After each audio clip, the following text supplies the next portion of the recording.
Here now with more tonight, New York Congressman Peter King, chairman of the House Counterterrorism and Intelligence Subcommittee. Congressman, good to have you with us tonight. Thank you, Martha. You know, this morning when I saw all of this, I thought, you know, is this a decoy? Is this the first one? And then there are other ones around the city, and we've all become sort of wired to live this way. Yeah, in fact, I was on my way to Manhattan for a meeting with Governor Cuomo, which obviously had to be canceled.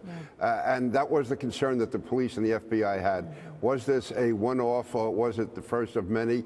Is it being coordinated overseas? Are there other bombs around New York or New Jersey or Long Island that they have to be concerned about? Right now, it appears that he was acting on his own, that he was inspired. At least he says he's been inspired by ISIS.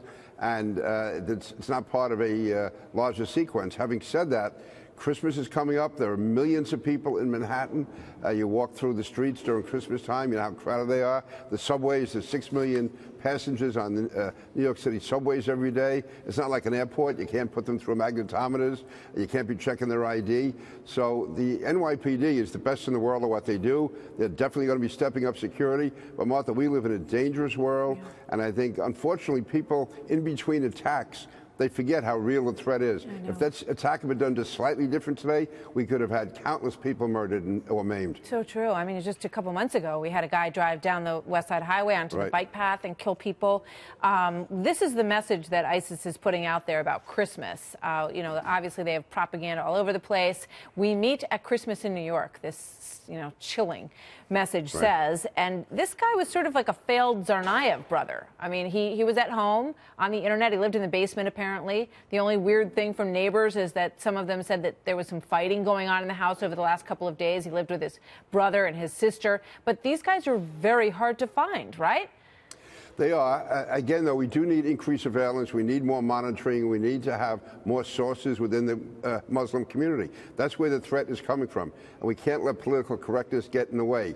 And as the investigation goes forward, we may find out there were other signs. You know, it took us several weeks before we found out on the Tsarnaev brothers that there were actually reasons to be suspicious of them.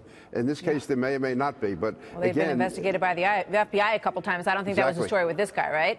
No, from what I understand, there's nothing in his record at all so far. There's no criminal record, there's no terror watch list he's on, and there doesn't appear to be anything he's done back in Bangladesh. But again, it's still in the early stages as far as that part of it. And we know he went back there not too long ago, right? He did go back, and again, it's going to be important to find out who he was with. Again, if he had any contact with him after he left. I know the FBI and the NYPD, they got warrants. They're going through his emails. They're going through social media. They're going through his phone messages. They're talking to his friends and neighbors. Every place he's bought something at, any people he's visited, his people at work, all that is being monitored. So we're really in the first 12 hours of a long investigation. And he's alive, and he's in a hospital here in New York. Peter King, thank you, Congressman. Always great to talk to you. Thank you, Martha.